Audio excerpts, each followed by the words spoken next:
코스피가 전날 급락세를 일부 만회했지만 오전 중 상승폭이 점차 줄어들고 있습니다. 노동시장 냉각이 확인된 미국에선 S&P와 나스닥이 동반 하락했습니다. 지난 2분기 실질 국민 총소득이 2년 9개월 만에 최대 폭으로 줄었습니다. 무역 손실이 5조 원 넘게 늘었고 민간 소비도 부진했습니다. 지방 새마을금고에서 또 100억 원 규모의 부실 대출이 발생했습니다. 중앙회는 해당 금고 임원을 해임했고 임직원 고발에 착수했습니다. CJ 올리브영이 입점업체들을 압박해 패션 플랫폼 무신사의 행사에 참여하지 못하도록 했다는 의혹에 휩싸였습니다. 무신사는 CJ 올리브영을 공정위에 제소하는 방안을 검토하고 있습니다.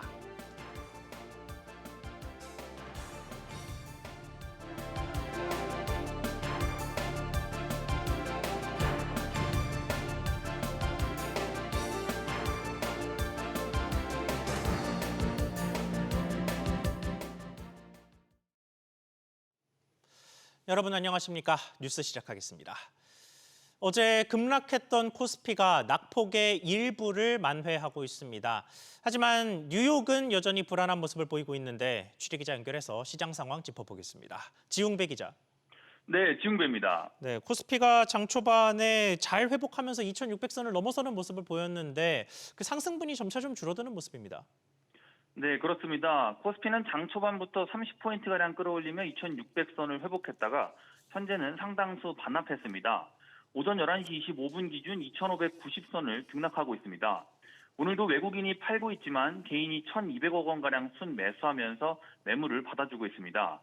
코스닥 지수는 상승했다가 하락 전환하며 720선으로 내렸습니다.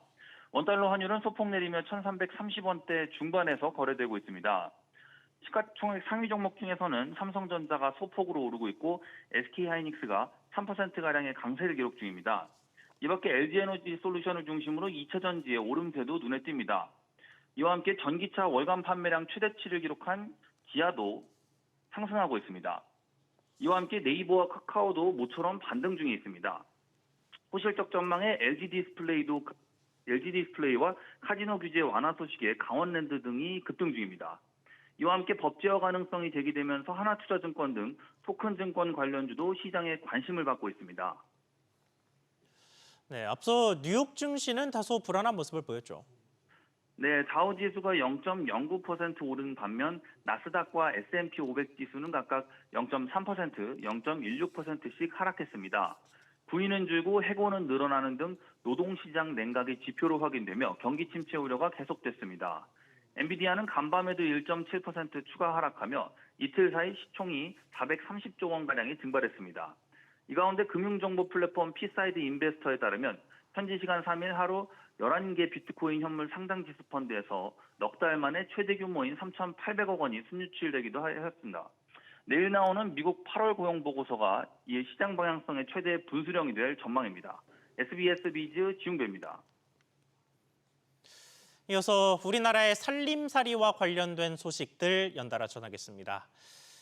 여전히 불안한 물가 상황 속에서 우리 국민의 실질적인 구매력을 보여주는 지표인 실질 국민 총소득 GNI가 2분기 1.4% 줄어든 것으로 나타났습니다. 2년 9개월 만에 최대 하락폭입니다. 황인표 기자. 네, 황인표입니다. 네, 자세한 지표 상황 전해주시죠. 네, 한국은행에 따르면 2분기 실질 국민 총소득은 559조 5천억 원으로 1분기 567조 5천억 원에 비해서 1.4% 감소한 것으로 나타났습니다. 이 같은 감소폭은 지난 2021년 3분기 마이너스 1.6% 이후 2년 9개월 만에 최대입니다. 하나는 원유 등 수입품 가격이 오른 영향으로 무역 손실이 5조 3천억 원 늘어나는 영향 때문이라고 설명했습니다. 한편 2분기 국민 총소득 GDP도 지난번 속보치와 같은 마이너스 0.2%로 나타났습니다. 민간 소비 부진이 가장 큰 이유인데요. 2분기 성장률 기여도를 보면 건설 투자 마이너스 0.3%, 설비 투자 마이너스 0.1%, 민간 소비도 마이너스 0.1% 등 모두 마이너스를 보였습니다. 네, 그러면 하반기에는 어떻게 될까요? 예, 앞서 한은은 지난 8월 금통 이직 후 올해 성장률 전망을 기존 2.5%에서 2.4%로 낮췄는데요. 한은은 하반기에 수출이 증가세를 지속하고 있고 최근에 기업 실적도 좋다며 이 가계의 경우 물가 상승률 둔화로 실질 소득이 개선되는 등 회복 흐름을 보이고 있다고 설명했습니다. 또 최근 소매 판매 자체는 부진했지만 이 소비자 심리 지수가 100을 웃도고 있고 서비스 생산 지수도 2달 연속 플러스를 나타냈다며 내수 회복 속도가 빨라지면서 연간 성장률 2.4% 달성이 가능할 것이라고 전망했습니다. SBS 비즈 황인표입니다. 이렇게 지갑은 얇아졌는데 곧 돌아올 명절이 부담이라시는 분들 많습니다. 채소값에 이어서 주요 수산물 가격도 오름세를 보이고 있는데요. 올 추석의 차례상에는 조기나 굴비 올리기가 더 쉽지 않을 것 같습니다. 안지혜 기자. 네, 안지혜입니다. 네, 요즘 조기나 굴비 가격이 얼마나 합니까? 네, 한국농수산식품유통공사에 따르면 냉동 참조기 한 마리의 소매 가격은 어제 기준으로 1,754원으로 집계됐습니다. 지난해 이맘때와 비교하면 30% 더 높은 수준입니다. 굴비도 마리당 2,763원으로 37% 이상 올랐습니다. 남획으로 개체수 자체가 줄어든 데다가 기후변화로 조업이 어려워지면서 어획량이 줄었기 때문입니다. 김 가격도 오름세인데요. 연초 장당 100원을 밑돌던 김 소매 가격은 장당 135원으로 올랐습니다. 1년 전과 비교하면 38%, 평년과 비교하면 50% 가까이 오른 수준입니다. 냉장 무로징어의 가격도 마리당 5,159원으로 지난해보다 10% 넘게 올랐는데 여기도 수온 변화가 영향을 미쳤습니다. 정부는 수산물 가격 안정화를 위해서 비축 수산물 12,560톤을 시장에 풀고 있다라고 밝혔습니다.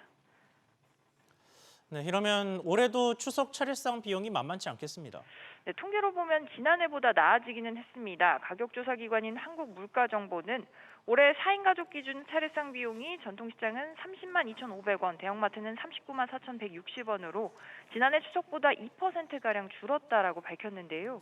지난해 금사과로 불릴 정도로 뛰었던 사과 가격이 많이 내렸고 햅쌀과 공산품, 축산물 가격도 안정세기 때문입니다. 하지만 앞서 말씀드린 대로 수산물 값이 올랐고 또 장마 이후 폭염으로 채소값도 작년보다 오른 만큼 소비자 체감상 지난해보다 부담이 줄었다고 느끼기는 힘들 것으로 보입니다. SBS 비즈 안지혜입니다. 이렇게 당장 쓸 돈이 팍팍해지는 상황에서 정부는 미래에 받을 돈, 그러니까 연금의 손질에 나섰습니다. 9%인 국민연금 보험료율을 13%로 올리고 대신에 받을 돈도 일부 늘어나는데 핵심은 요율 13%에 도달하는 속도가 연령별로 다르다는 겁니다. 자세한 내용을 류선우 기자가 전하겠습니다. 정부의 연금 개혁안은 현재 소득의 9%를 내는 국민연금 보험료율을 단계적으로 올려 최종 13%까지 인상하는 방안입니다. 다만 나이대에 따라 인상 속도가 다릅니다. 제도 시행을 기점으로 20대의 경우 인상될 보험료율로 긴 기간 납입하는 만큼 매년 0.25%포인트씩 16년에 걸쳐 천천히 오르는 반면 상대적으로 납입 기간이 얼마 남지 않은 50대는 4년간 매년 1%포인트씩 오릅니다. 인상 속도를 모든 세대에게 동일하게 적용하는 경우 청년 세대는 명백히 더 내고 덜 받게 됩니다. 세대 간 형평성을 높이고 청년들의 부담을 완화하기 위해 대신 소득 대비 나중에 받는 연금인 명목소득 대체율도 40%에서 42%로 높아집니다. 아울러 인구 구조의 변화나 경제 상황에 따라 연금액을 자동으로 조정하는 제도 도입을 검토하기로 했습니다. 기대 수명이 늘거나 연금의 부채가 자산보다 커질 경우, 경제활동 인구가 줄어들 경우 보험료율을 올리거나 소득 대체율을 낮추는 방식입니다. 이 경우 연금액 인상분이 물가 상승분보다 낮아질 수는 있으나 기금 소진 시기는 더 연장됩니다. 이와 함께 65세 이상 소득 하위 70%에 지급되는 기초연금은 현재 33만 원 수준에서 오는 2027년까지 40만 원으로 단계적으로 올리기로 했습니다. SBS 비즈 류선우입니다. 다음 소식입니다. 우리와 농협은행에 이어서 KB국민은행도 1주택자의 주택담보대출과 신용대출 등에 대한 추가 규제에 나섭니다. 신용대출도 최대 대출 가능 한도를 연소득 이내로 제한하기로 했는데요. 자세한 내용 취재기자 연결해서 알아보겠습니다. 박연신 기자. 네, 박연신입니다. 네, 국민은행에서 대출 추가 규제책을 내놨는데 구체적인 내용 전해주시죠. 국민은행이 1주택자를 대상으로 수도권 주택 추가 구입 목적의 주담대 취급을 제한하기로 했는데요. 우리와 농협에 이어 KB가 유주택자 대출 중단에 나서면서 이제 신한과 하나은행이 남았습니다. KB는 다만 이사나 갈아타기 등 실수요자를 위해 기존 보유주택 처분 조건부 주담대는 취급을 할 예정이라고 밝혔습니다.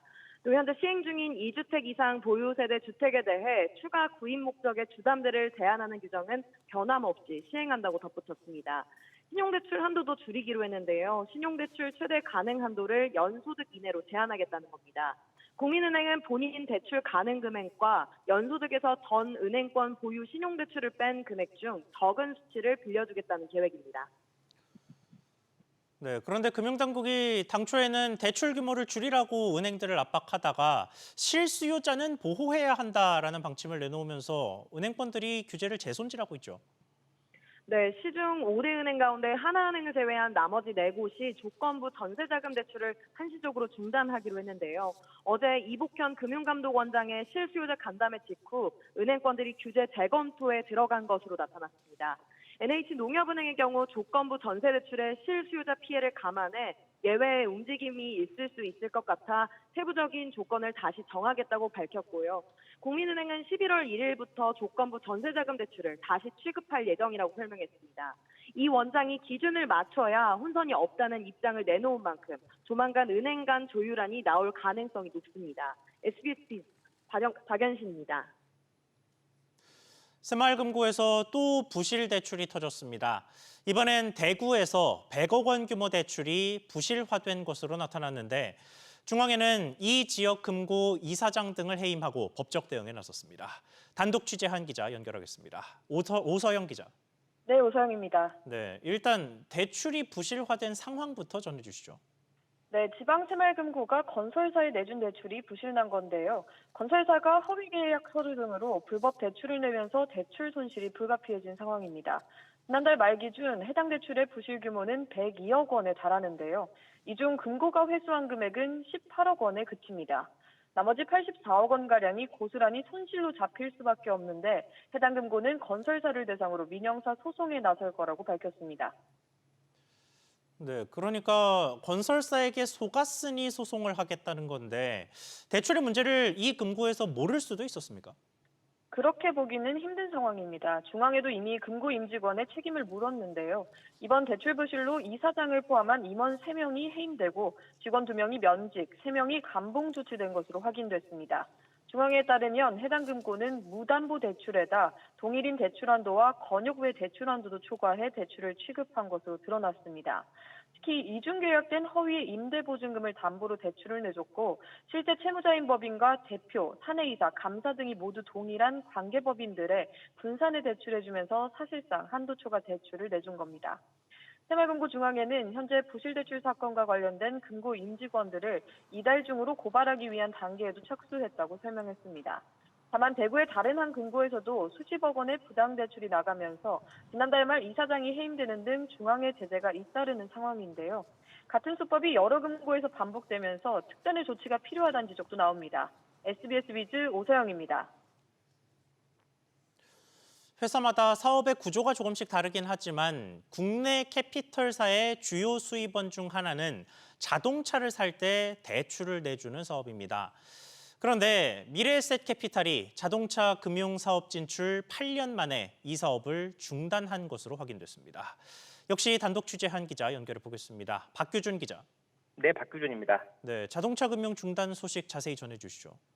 네, 미래에셋캐피탈은 지난달 5일부로 오토리스와 오토론, 또 할부금융 등 자동차 금융 신규 영업을 전면 중단했습니다.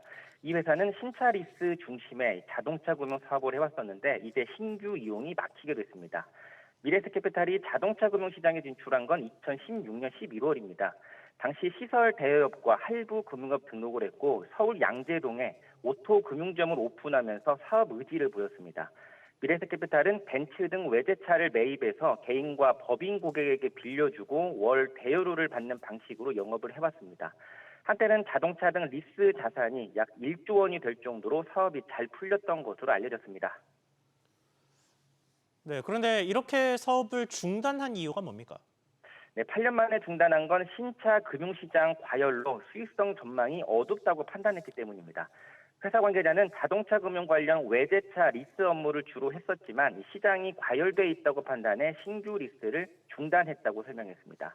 양재동에 있던 영업점은 지금은 본사로 이전했고 기존 고객의 재리스 등 후속 관리에 활용되고 있습니다. 회사는 시설 대여업 등 라이선스는 그대로 갖고 있기 때문에 시장 상황이 좋아지면 재개 여부를 검토하겠다는 입장입니다. 한편 미래에셋캐피탈은 박연주 회장이 최대 주주로 있고 미래에셋 증권을 지배하고 있는 지배구조사 핵심 회사입니다. SBS BJ 박규준입니다. 정부가 제주도에 두 번째 공항을 세우기로 했습니다. 현재 제주국제공항은 포화 상태로 1분 30초에 한 번씩 비행기가 이착륙해야 되는 상황인데 자세한 내용 짚어보겠습니다. 문세영 기자. 네, 문세영입니다. 네, 제주 2공항이 그간 거론은 많이 됐는데 이번에 사업의 기본 계획이 나왔죠. 네, 그렇습니다. 국토교통부는 정부가 추진 중인 제주 제2공항 건설 사업 기본 계획을 내일 고시하고 후속 절차를 추진할 계획이라고 밝혔습니다. 제주 제2공항은 서귀포시 성산읍 일대 551만 제곱미터 면적으로 조성되고 주요 시설은 활주로 1분, 계류장, 여객터미널, 화물센터, 교통센터 등으로 이루어졌습니다. 사업은 두 단계를 거쳐 진행될 예정입니다. 총 사업비는 5조 4,500억 원이고 최근 확정된 내년도 정부 예산안에 제주 제2공항 사업 예산은 올해 173억 원보다 37%가량 오른 236억 원이 편성됐습니다. 네, 이 공항이 실제 들어서게 되면 여객 수요가 어떻게 분산될까요? 네, 우선 제주 전체 여객은 현재 4천만 명이 넘고 모두가 제주국제공항으로 오가는 상황입니다. 공항 한 개만으로는 부족하다는 것이 정부 판단인데요. 국토부에 따르면 제주 제2공항은 1년에 1,690만 명 규모의 여객을 처리할 수 있을 것으로 예상됩니다. 이후 2단계 확장 사업도 진행되면 연 2천만 명의 여객이 이용할 수 있을 것으로 전망됩니다. 국토부는 앞으로 기본 설계와 환경 영향 평가 등 후속 절차에 착수할 계획인데요. 환경 영향 평가의 경우 제주특별법에 따라 제주도와 협의해야 하고 협의 내용에 대해선 제주도 의회의 동의를 거쳐야 합니다. 그만큼 지역의 의견을 수렴해 절차를 진행해야 하는데 제주도민의 절반은 환경이나 보상 문제 등을 이유로 공항 건설에 반대하고 있어 난항이 예상됩니다. SBS 비즈 문세영입니다. 작년 이맘때쯤 올해 예산안이 나왔을 때 R&D 관련 예산이 대폭 삭감돼 논란이 불거진 바 있죠. 올해 발표에서는 관련 예산이 원상복구되면서 과학기술 관련 예산과 더불어 산업 예산도 복구됐습니다. 자세한 액수 짚어보겠습니다. 신성우 기자. 네, 신성우입니다. 네, 산업통상자원부 내년 자세한 예산 전해주시죠. 네, 산업부의 내년 R&D 사업 예산은 약 5조 5,700억 원으로 올해보다 10%가량 증가했습니다. 2023년 대비 올해 약 10% 감소한 5조 800억 원의 예산을 책정했는데요. 이를 원상복구한 겁니다. 산업부는 일반 예산에 편성된 융자 방식의 연구개발 지원 1,200억 원을 포함하면 역대 최고 수준의 R&D 예산이라고 설명했습니다. 단순히 양적인 투자 규모의 회복이 아니라 구조개혁을 통해서 초객차 R&D나 선도형 R&D로 포트폴리오가 다 바뀌었기 때문에 기존과는 전혀 다른 그런 예산안이라 할 수 있겠습니다. 과기부 내년 R&D 예산도 올해 8조 4천억 원보다 약 16% 증액된 9조 7천억 원으로 편성됐습니다. 네, 세부적으로는 어떤 분야에 방점을 찍었습니까? 네, 특히 6대 첨단 전략 산업 분야의 내년 R&D 예산이 올해보다 약 1,600억 원 늘어나면서 증액폭이 컸습니다. 6대 산업이 반도체, 미래차, 디스플레이, 2차 전지, 바이오, 로봇 등 6개의 산업인데요. 2023년 약 1조 400억 원이던 6대 첨단 전략 산업 R&D 예산은 올해 1조 1,000억 원으로 늘었고 내년에는 1조 2,600억 원으로 증가합니다. 세부적으로 살펴보면 반도체 첨단 패키징 선두 기술 개발 사업 등 반도체 분야 신규 사업에 약 270억 원의 예산을 편성했고요. 또 무기 발광 디스플레이 기술 개발 등 디스플레이 분야 신규 사업에는 약 340억 원의 예산이 편성됐습니다. SBS 비즈 신성우입니다. 미국 법무부가 반독점 조사를 위해 엔비디아에게 소환장을 보냈다는 외신 보도가 나왔습니다. 엔비디아와 고대역폭 메모리, HBM 납품으로 엮여 있는 삼성전자와 SK하이닉스에게도 악재로 작용할 것으로 보이는데 자세한 내용 알아보겠습니다. 김한나 기자. 네, 김한나입니다. 네, 우선 미 법무부가 엔비디아에 들여다보고 있는 내용이 뭡니까? 미 법무부는 엔비디아가 고객들이 다른 공급업체로 전환하는 것을 어렵게 만들고 자사 AI 반도체를 독점적으로 사용하지 않는 고객에게 불이익을 준다고 판단했습니다. 특히 미 법무부는 엔비디아의 런 AI 인수권도 중점적으로 살펴보고 있는 것으로 전해졌습니다. 런 AI는 컴퓨팅을 관리하는 소프트웨어 업체로 엔비디아가 인수하면 고객사들이 다른 제조사로 더 전환하기 어려워질 가능성이 있다는 우려가 나옵니다. 엔비디아는 해당 사안을 공식적으로 부인했지만 미 법무부의 제재가 임박한 것 아니냐는 관측이 제기됩니다. 자, 그러면 이런 상황이 삼성전자와 SK하이닉스에는 어떤 영향을 미칠까요? 엔비디아가 반독점법에 해당되면 국내 반도체 기업 성장세에 찬물을 끼얹을 가능성이 높습니다. 특히 엔비디아 대만 TSMC와 삼각동맹을 구축하면서 HBM 생태계를 공고히 하는 SK하이닉스에게 악재일 것으로 보입니다.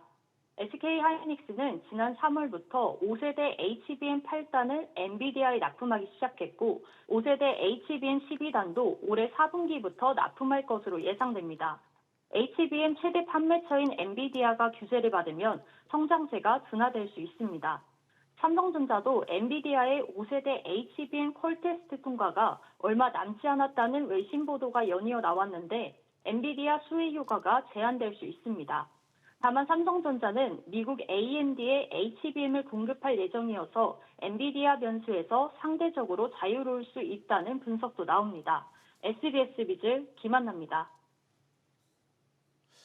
전국 최대 규모의 택시단체 두 곳이 카카오 모빌리티와 갈등을 빚고 있습니다. 지난해 상생협의가 이루어진 이후 두 번째로 사실상 협의의 의미가 사라지고 있다는 평가입니다. 이민호 기자. 네, 이민호입니다. 네, 일단 이번 반발은 어떤 이유에서입니까? 네, 전국 최대 규모의 택시 노조인 전국택시노동조합연맹과 전국택시운송사업조합연합회가 오늘 오전 카카오 모빌리티에 항의 공문을 발송했습니다.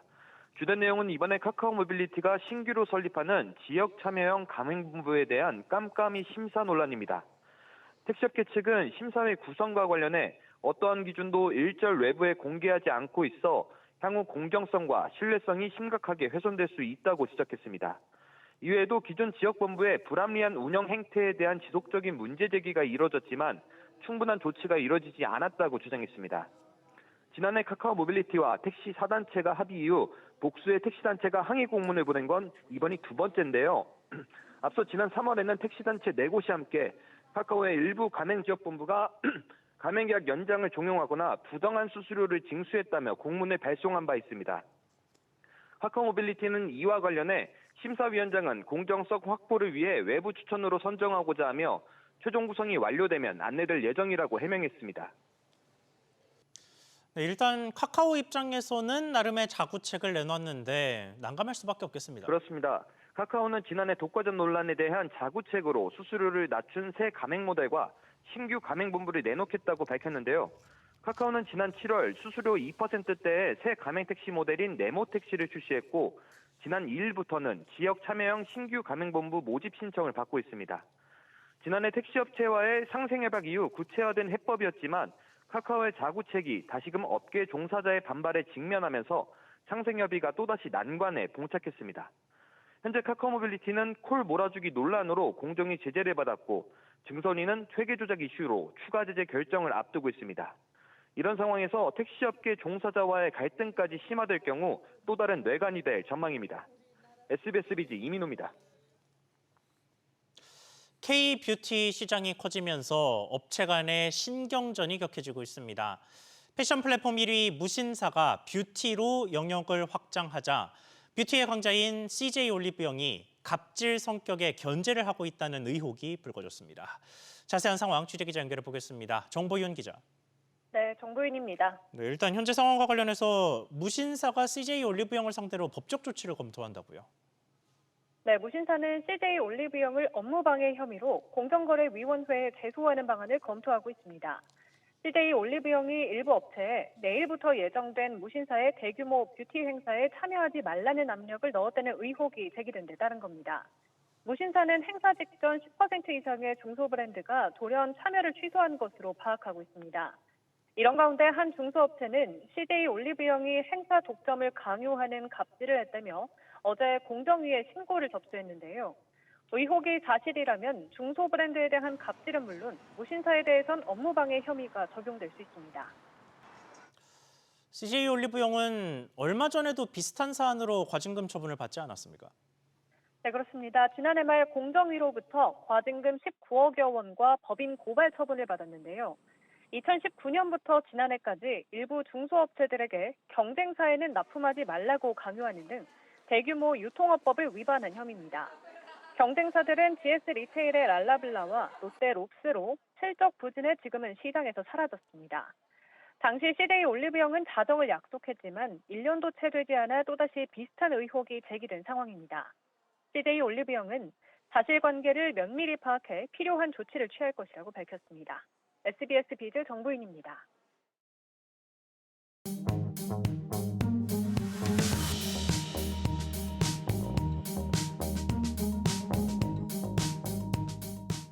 안녕하세요. K웨더 공기질환센터에서 전해드리는 대기 오염 예보입니다. 실시간 현황 보시면 전국 공기질 깨끗합니다. 서울시 공기질 역시 좋은데요. 전 지역에서 미세먼지 농도 좋음 단계 보이고 있습니다.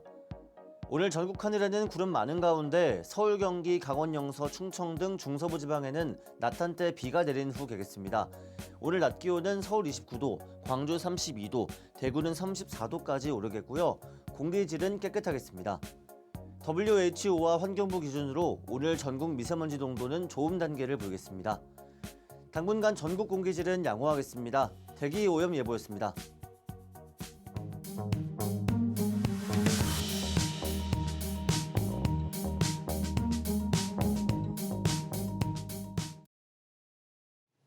뉴스 마치겠습니다. 시청해 주셔서 고맙습니다.